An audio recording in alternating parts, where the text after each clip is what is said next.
實在太凍啦，唉，我真係冇法子瞓落去啦，走去食碗飯，同埋一路留喺嗰度，直至到天光。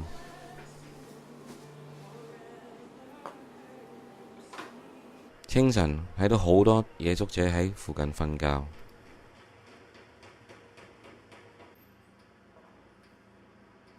喺啲鋪頭開門之前，佢哋要清晒所有嘢。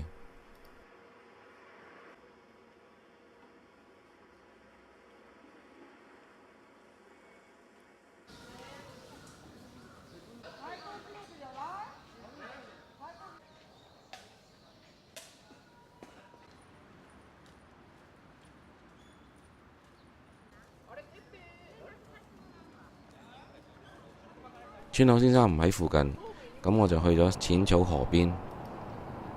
呢處係東京嘅最出名嘅遊覽區，有好多新型嘅大廈。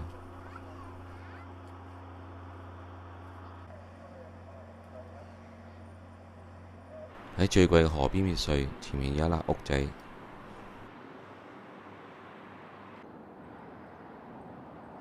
不過大多數人都唔理佢哋。就咁照常經過。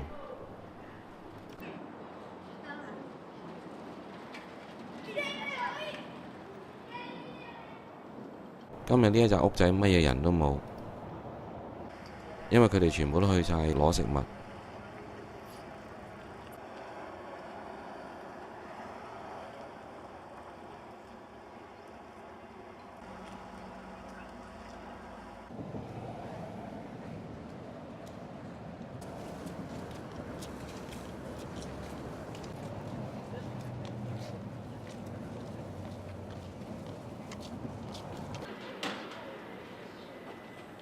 佢係 Charles Magilton， 佢係一個慈善團體 Second Harvest 嘅創辦人，專係負責俾食物啲人嘅。So what makes you involved into the food distribution?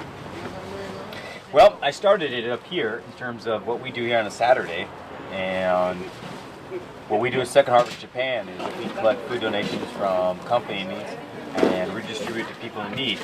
One of the activities is our distribution up here along the river, which we do twice a month. Our food mainly comes from companies or also stores that have excess food. So why these people, they need food from you? Well, it's not that they need food from us, it's that they can benefit from the food donations that we have available. And so we bring food up here that has to be cooked or otherwise, and then they prepare it. And their own, because most of them live in a tent. We call them blue sheet houses here. They live in there. So these people are homeless? Well, yeah, technically some are homeless. Some have a blue sheet house, which I guess you could say is homeless, but it's a house. I was told that you also have experience live with the homeless. That's correct. I lived here nearby here for 15 months in a blue sheet house along the Sumida River, about less than 500 meters from here. Yeah. What about the life there? Much more difficult than people kind of imagine. One thing is that when you live in a tent like that, or at least you really become aware of first the weather. Because if it's raining or not raining, it makes a big difference. You become aware of that anybody can come in at any time because you don't have a door, a lock on your door. Water becomes something that you worry about because you have to carry all your water in to where you live. And in our case, we were evicted once a month, so you had to deal with the evictions. For example, they put up the notice on a Wednesday, you have to be gone by Friday. On Friday, everybody takes down their house, moves 10 meters, the government comes down, looks at the house, at the place, there's no one there, and then take a picture, and then they leave, and the people come back again immediately. So everybody knows when it's going to happen. And then everybody moves for just about 5 or 10 minutes.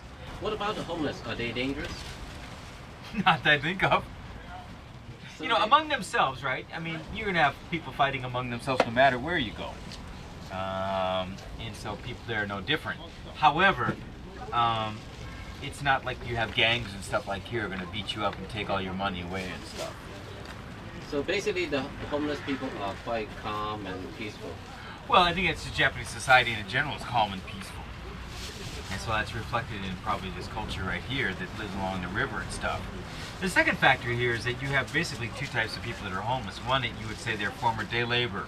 So these people work together for 20 or 30 years. Many of the people down here probably fit in that category. So they know each other. Then the other category you have people who call them new homeless, people who have never been on the streets before, and so they're just getting to know people and stuff. It's not like they fight amongst each other, but just a different type of reason why they become homeless and the reason why they're here. So why they don't get the government welfare anyhow? Well, because there's a couple different reasons. One is because their age.